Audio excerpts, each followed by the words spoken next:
My friend had an intimate relationship with his mother, and I would like to talk about this because he told me I could talk about it if he ever passed away. And this morning I woke up to news that he had crossed over to the next life. So let's talk about this.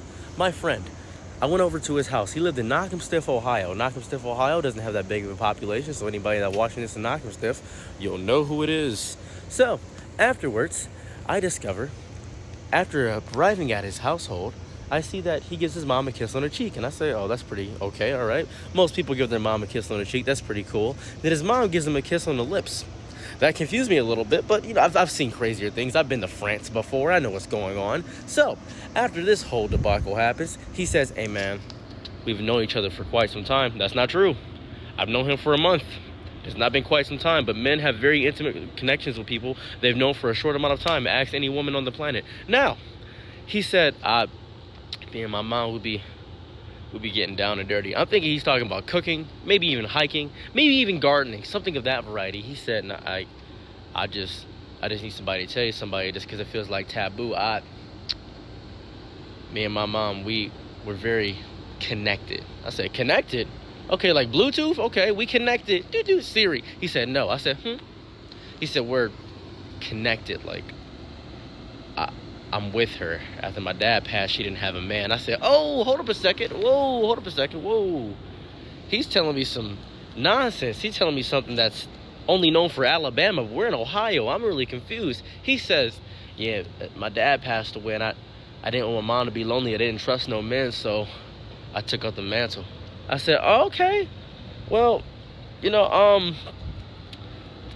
I didn't know what to say. I was speechless for the first time in quite some time. For first time maybe in my life, I was looking for words to say because I had never encountered this situation before. I had never seen anybody that was desperately in an intimate relationship with their own person that they came from, the literal womb they came back from. He really had a craving to go back home because he was nostalgic for something. He was someplace for 9 months. And that messed me up a little bit. And then he said something that really shook me to my actual core. He said, is it really that wrong to want your mom to be loved by somebody that you know could treat her right? I said, that is I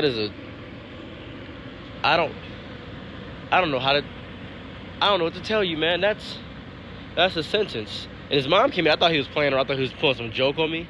His mom, I walked up to her, very lovely lady. I said, hey, you know what I'm saying, your son is making up crazy allegations and rumors about you two doing things, in the privacy of your own house. And she said, we are. I said, oh, shout out to One Piece. We are? That's crazy. I was sick to my stomach. I threw up. And I didn't even sleep in the same household. I got a motel when I was invited to spend the night. I was a little bit upset. And he said, hey, could you please not tell anybody about this? I said, not tell anybody, but I was in the middle of making a Facebook post. I was about to tell the world, I was about to make a YouTube I was about to pay an editor to hire somebody to get this story out to the public, to the masses. And he said, just do it after I'm gone. I said, after you're gone? He said, tell people after I'm gone, because I can't have this be out. I got too many close personal friends. I got too many people that know me. I said, why would you tell me? He said, because I feel like you're easy to talk to. I said, oh, me? Easy to talk to? That's fair. That's valid. So, I've held on to this secret for 4 years. 4 years I've been holding on to this in my entire soul and my body. Now you guys know. Now my entire audience knows. Now anybody who wants to share this video knows. Person's gone now. Mom is gone. He's gone. Doesn't matter to me at this point. That's scary. You're probably wondering, well, how did he pass away? Gun violence. I'm not gonna lie to anybody. Gun violence. That's I'm not gonna sugarcoat it. He walking down the street. Boom. Oh my goodness. He got acme'd. He got hit by an anvil going walking across the street. That was a very comical death. God really plays the craziest jokes on people. I'm not even religious, and God plays jokes. That was just psychotic. I'm not gonna lie to anybody. My first roommate ever in college, when I met her, day one, when we were moving in, her family was very quiet, a very Black excellence kind of family. They were super religious. They were all from the Midwest. They came, they moved her in, then they got on a flight and left immediately. My family, very loud, very Haitian, doing the most. My mom was cooking a whole meal in the kitchen so that I would have food before she left. You know what I mean? our families didn't really like talk much, but it was like a little bit of like tension in the room. But I didn't really give a fuck because I wanted my family to go too. Now, as soon as they left, my roommate, who we're gonna call Brooke, pretty light skinned girl, bust down, sundress, makeup, cute girl. As soon as they left, she started jumping for joy. I mean, she was saying things like freedom. She was so excited. I didn't understand what was happening. As soon as the door shut, she asked me, "Can you please take my sewing down for me?" I did that. I helped her. I was in that bitch, in that scalp, in it. Next day, she asked me to go with her. I didn't know where we were going. Ended up at a barbershop. She went and got a lineup. Asked me to braid her hair down, straight backs. Miss Mamas was transitioning into a full-blown stud. Turns out her family, super duper religious, hated the LGBTQ, and she couldn't be free to be herself. So you know what she did? She packed her things. She got a scholarship, and she went to the land of the lesbians, Atlanta, Georgia. And that's where she met me. I loved it. I was there with her through all the major steps. We went to the mall, got her boy clothes, stopped at the Spencer's, got her some silicone action figures. It was a whole thing. I was very happy for her. Almost immediately, she had women on her body. On her body. She transitioned from looking like Saweetie to Lil Fizz from B2K. She was out here really racking them up, stacking them up. I was happy for her. It was like seeing a baby bird fly out of a nest, you know, and never waver once, just go straight to the sky. It was beautiful, you know? Things started getting complicated when she fell in love with my best friend. Said best friend, completely straight woman. Gorgeous girl, fat old ass. I understand why she fell in love with her. I did. But it was like a Nikki Parker kind of love, a Steve Urkel kind of love, just like always, just like a nuisance, and just like always throwing the most energy towards her. And I think she got off on the rejection because everywhere else, there was no rejection. There was no rejection. You know what I mean? I don't know what snapped, but one day things just went left. We were hanging out in our apartment one day and she was like, "Hey, where Bestie at?" And I was like, "I think she's just leaving class. She should be back in the building," because we lived in the same like dorm building. She just lived a few floors underneath us. She was like, "She should be back." Or I was like, "She should be back in maybe like 30 minutes. She said, "Period, say less. I'm gonna go play a prank on her."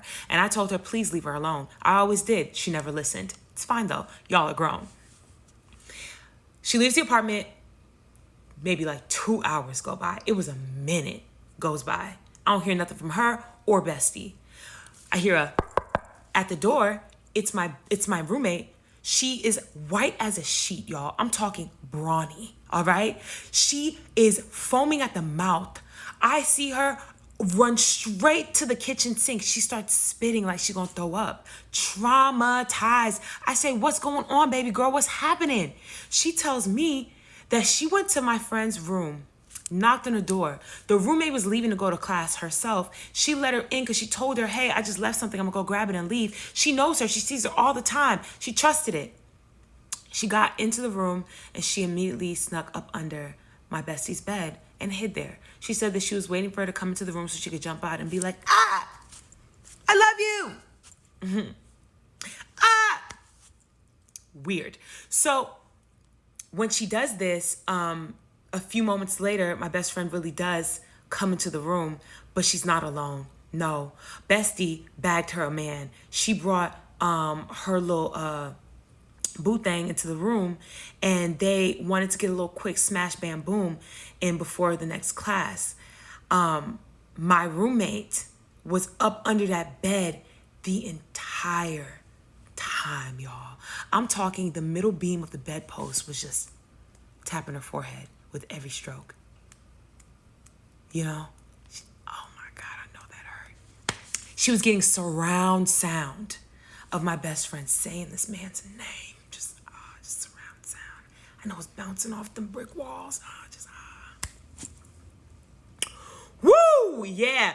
I understand why she was about to throw the up. Now, she comes back. She tells me this. She expects me to empathize with her. I don't. I'm pissed. Why the would you do that? So I tell her, I'm going to tell my best friend. She said, well, no. You can't tell her. Yes, I'm going to tell her. Why would I not tell her?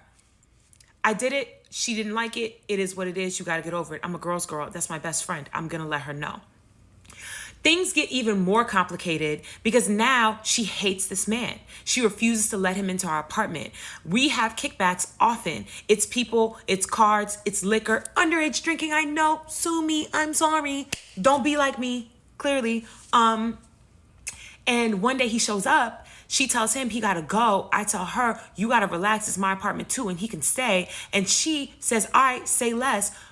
Walks away, comes back in, has a taser in her hand, hits me with the zoom zoom in front of my face like she's gonna tase me. And now I have to fight you. It's a whole kerfuffle. We don't actually fight. People separate us. I tell her she's doing too much. You need to relax. Like, girl, I know you think you're in love with this girl, but she's straight. And you got hoes. Go deal with one of them. Girl, what the Didn't work though. She was dedicated and she was in love. So after that, I became public enemy number one to her. And she started doing all these things to get me to leave. She literally told me, she was like, you gotta move then. If you gonna keep inviting him into this apartment, then you gotta go. And I said, I'm not going anywhere. I paid my half of this apartment. I'm not leaving anywhere, right? So she starts doing things like not cleaning. The kitchen sink was literally growing its own ecosystem. It was insane. The whole apartment smelled like feet. I was out here just putting capfuls of Fabuloso into it every day because I refused to wash them because they were all her dishes. I was washing my dishes in my bathroom sink. She was blasting music every day at like 7 a.m. Wake my ass up. She had all her little studly dudley friends in the goddamn living room at all hours of the day and night, but thinking it was going to intimidate me. I'm not scared. I'm not afraid of these girls. It literally looked like the cast and crew of B5. What the they gonna do? Break dance me to death? Girl, bye. And they was all trying to me too. So I'm not gonna lie though, it started to get to me. It did. It started fucking with my head, and I called my mama one day because I was like tired. The music was too much. All of it was just too much, and I'm telling her that I don't know if I can do it anymore, and I might have to leave or like downgrade and move into one of those apartments where it's like two people to one room. And I hated that because I paid the extra money for this, but it was too late to get a refund. So my mom is like trying to give me her godly advice because she a God-fearing woman of God. You know what I mean? My auntie though, who's also in the room, that's my dog. Y'all done heard a few stories about her. That's my dog. Y'all want to talk shit about her all y'all want to. That's my dog. She says, Mindy, I'm going to tell you exactly what to do. When we were in there moving, her family was looking at us crazy when we were speaking Creole. They don't know Haitians. They clearly only heard the rumors. When I told them that we were Haitian, they gave me a crazy ass look like they think we beheading chickens and shit. So I was like, oh, girl, what? And I told her, oh, you know, they're really religious. She was like, that's perfect. I'll tell you exactly what to do. Go to Target. It was a Target down the street, not because we fuck with Target like that. I know this was years ago. Relax. She tells me, go to Target. She said, get some candles. I don't care what kind they are. They could be scented. They could be birthday candles. They could be pillar candles. It don't matter. Get you some candles. Make them white. She said, line them up, light them up. Get a piece of paper. Do some scribble dibble on that shit. It don't gotta mean nothing for real. Place it in front of it. Turn on some gaga music. And just sit there till she come out and don't do nothing. Just sit there. I said, okay. I did it. Literally, just like she said. And I'm sitting there in the living room. I press play. It's blasting loud as fuck. I'm going to insert the music here.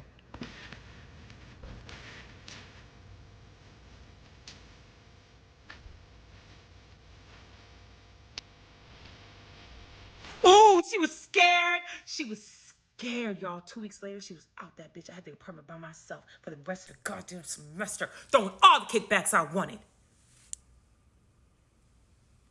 Sometimes you should call your elders for advice because the ones who have just a little bit of a screw loose will always get the job done. Love her. I let my mama and her new husband move into my home because she was struggling financially, right? A month later, her husband done sat me down and have the talk, asking me to pay rent in my own house. Now, I'm appalled. See, I'm a 28-year-old man and I own a 3-bedroom, 2-bath house. It ain't much, but it's in a nice neighborhood. I worked hard and saved hard to get it after staying with roommates who wouldn't flush the toilet, who wouldn't clean the toilet, who wouldn't wash the dishes. You get it, right? After all that, I saved money and finally got my own spot, which I like. It's nice. I'm happy with it, right? I haven't even been staying here for long when my mama called me. My mama called me with that old somber voice, give me an old sap story, son. I hate to be calling you right now, but my landlord selling my condo. I done stayed here for 8 years. I don't have nowhere to go. I looked at other apartments and everything that I can afford is in a bad neighborhood. I just need to come stay with you for a couple of months until I get on my feet and I have enough money for first and last month's rent. Blase, blase. That's basically what she said. And I, of course, don't have the best relationship with my mama. My dad left when I was 7, and I saw him maybe twice a year after I got older, didn't see him at all. And after that, she had a span of boyfriends. One guy which she married, which was all right for a little while, but he never made her happy. And then after that, just on and off boyfriends, right? But that's still my mama. So I said, you know what, Mom? That's fine. You can come stay with me until you get your money up. Oh, son, thank you so much. I promise I won't be there long. Maybe 6 months. 6 months in total. Cool, Mom. That's fine. So she show up, right? She show up with her stuff. And it's a man with her. It's a man with her driving a U-Haul truck. I ain't never seen this man before a day in my life. She introduced the man to Derek. She said, yeah, this is Derek. This is my new boyfriend. I said, oh, okay. Nice to meet you, Derek. Then she said, well, I got to be completely honest. This is my husband. Oh, okay. But don't worry, he's just here to help me move in if you don't mind. Actually, I do. But you got a lot of furniture and stuff. I'm not going to say no to any help, but I do mind. But all right, that's fine, right? So we moved the stuff in, me and Derek. Derek stay for dinner. I said, okay, that's fine. Derek spend the night. I said, okay, that's fine. Derek done been there every night that she done been there. Oh, Derek stay here too. So I cornered my mom and I was like, hey, I thought you said Derek was just helping you move in. Oh, baby, I'm sorry. His lease was up, and since we're married, I figured he'd just come with me. I'm sorry about that. He also didn't have nowhere to go, but don't worry, we're going to get out of your hair soon. Okay, fine, mama. That's cool. That's great. So Derek does some type of realtor, financial, whatever. I don't know. I don't know what he do. Something in that realm. So he gets up about 6 a.m., goes, come back home around dinner time, and sometimes he brings food for us. He brings takeout, which is cool that he shares with everybody. Mama been making homemade meals sometimes, and I ain't had that in a while. She also started doing laundry and stuff like that. So it ain't been bad having them around. Derek also fixed the garbage disposal that was making a funny noise. So I was like, you know what? Yeah, few months ain't gonna hurt, right? So it turned to the first 30 days. On the 32nd day, on the dot, the 32nd day, my mom was showering. It was early in the morning. My mom was up there showering. Derek came, he knocked on my door. He said, hey, can we talk? I said, okay. Step up my room. We go into the kitchen. My mom's still up showering. You can hear the shower going. And Derek says, hey, we need to talk about the financial situation in the house. I want to make sure that everybody's contributing their fair share. And I said, okay. He said, well, after looking at the layout of the house and measuring the cubic meters and what you use and what we use, or square foot, whatever the fuck he said. After measuring the area that you use and that we use, it's determined that in order to be fair, you should pay us $800 a month in rent. I said, rent in my house? He said, yeah, it's only fair. Your mom's been doing all the cooking and cleaning. I've been fixing things around the house, and we started picking up some of the bills. It would be right for you to contribute as well. I said, hey, I contribute paying the insurance on the house, the mortgage for the house, the other bills that you guys aren't covering for the house. And he said, well, yeah, that's just your investment in the house, but it's not actually contributing to keeping the house going, like how we get the groceries and stuff like that. After a month of staying here, I said, okay, well, I never asked you guys to do any of that. You guys are staying here for free. He said, well, I just think we should have some type of agreement. That way it all seems fair. The shower then stopped running. He said, think about it for a few days. Because now mom, she out of the shower, right? So I go back to my room. Damn, what the hell? What just happened? I'm thinking about what he said and I'm mad. I'm mad. I'm upset. I am angry. So I immediately go to my mom. I get to my mom before he get to her. I say, hey mom, did you know about this rent thing that your husband got going on? She said, well, looking all shocked inside her. Well, yeah, he did say something about talking about some type of financial thing. So, yeah, he just wants to know, make it fair. And I said, he said he want me to pay rent to y'all in my own house. She said, well, he's very good with money and those type of things. So maybe you should listen to him. I said, y'all are staying here for free. The agreement was for y'all to save up money, you specifically, because I didn't even know he was coming. You to save up money, that way you can have first and last month's rent to get you somewhere to stay. That was the agreement. She said, I don't know, sweetie. And walked away. Wanted me to think about it. Dare want me to think about it. So I said, you know what? Thinking about it, right? I called the realtor that sold me my house because she said if I ever need to sell, to let her know. So I called her and I was like, hey, what would the market rate be if I wanted to rent out my house? She said, well, in your area for your house, if you were trying to do a bedroom thing, you could probably get by $1,400 a month. I said, oh, $1,400 a month. Not bad. I started calling a few leasing agents to see about getting this done. And I called 3 before I got to the last one. I got to the last one, I talked to a man named John. And I said, John, I'm thinking about renting out my house. He said, okay, cool. We can help with that. We can write up an agreement and we take care of everything. We just want 10%.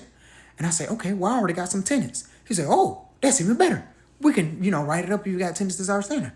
And I said, okay, the tenants are family members. He said, oh, okay. Well, we can get something done. So he said he was going to come to the house Monday, right? So I went back and I talked to Derek. I let him know. I said, hey, you know what? You're right. We do need to talk about the financial situation going on in the house. He said, oh, great. You're finally on board, huh? And I said, nah. Seeing as though y'all have been staying here for free and y'all are using my space and y'all are taking up this much square footage of my house, that would actually cost about $1,200 a month. Yeah, I'm going to need you to start coughing up $1,200 a month in rent. He said, what? No, we are already taking care of all this other stuff. And I said, no.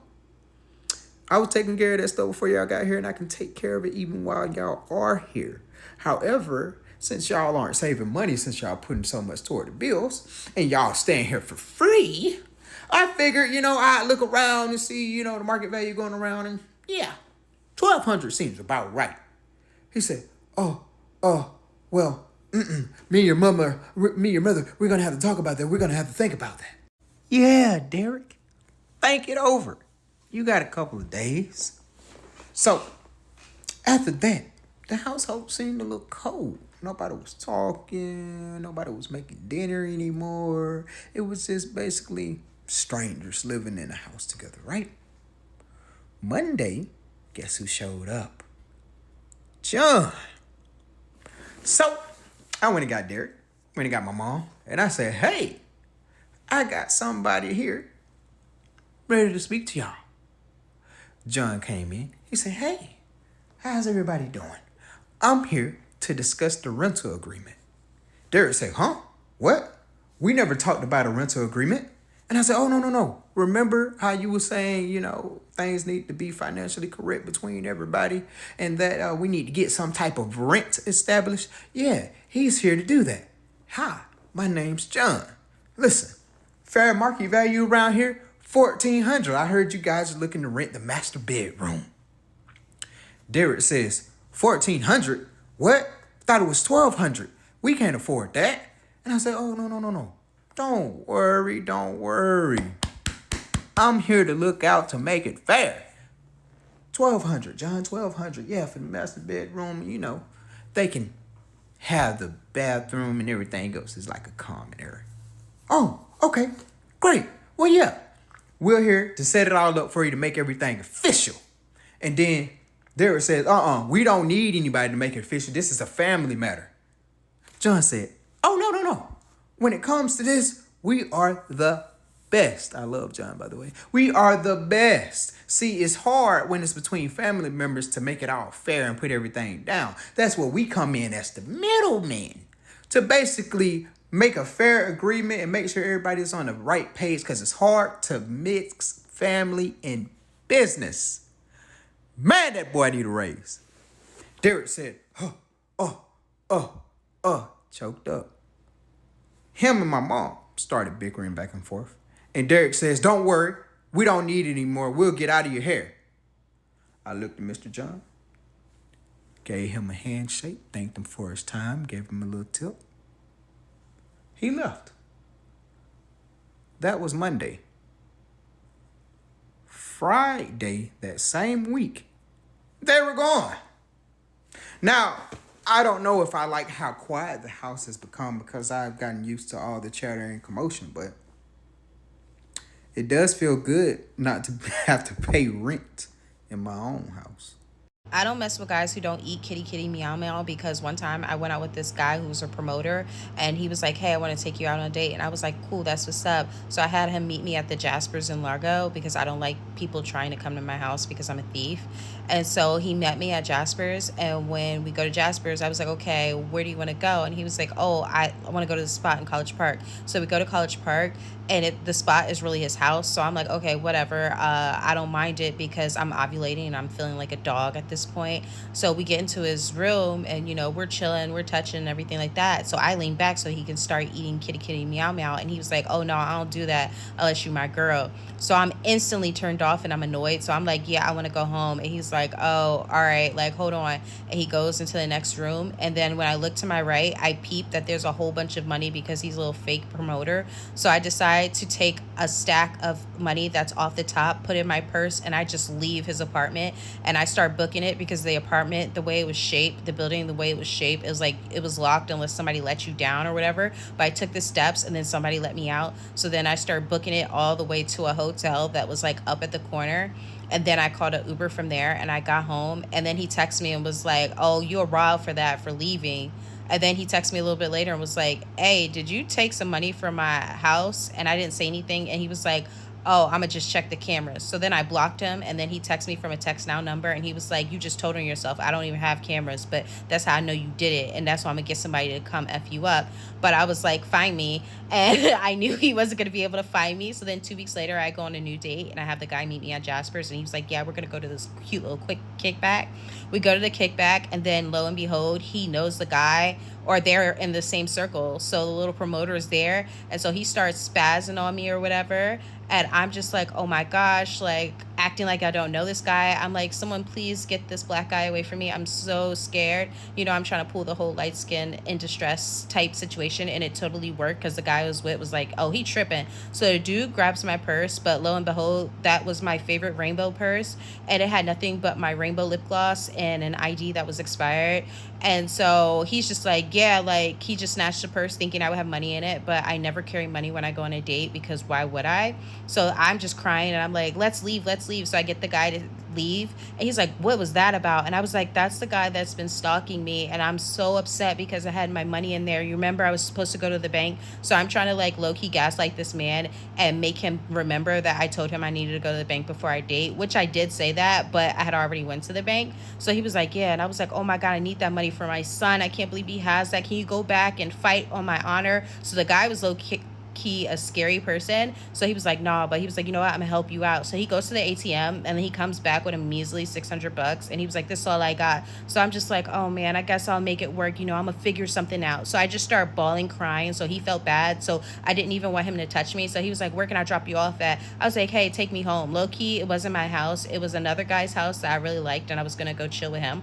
So he dropped me off at the other guy's house, and I go there and I have fun. And then I wake up to like text messages of the guys like, yo, you're a lying ass bitch, all this stuff. And he was like, bro, I'm gonna come up there and I'm gonna beat you up, all this stuff. And I was like, catch me if you can, lol, because they were just going to go to the other guy's house. They weren't even coming to my house. So then I just went back home, and then they kept like texting my phone, and I blocked them both. But then they started texting me from Text Now numbers, and I was just like, leave me alone. I don't know either of you Negroes. And then the other promoter guy started texting me, and I was just like, well, this wouldn't never happen if you eat kitty kitty meow meow. So yeah, that's why I don't like guys who don't eat kitty kitty meow meow, because they're crazy.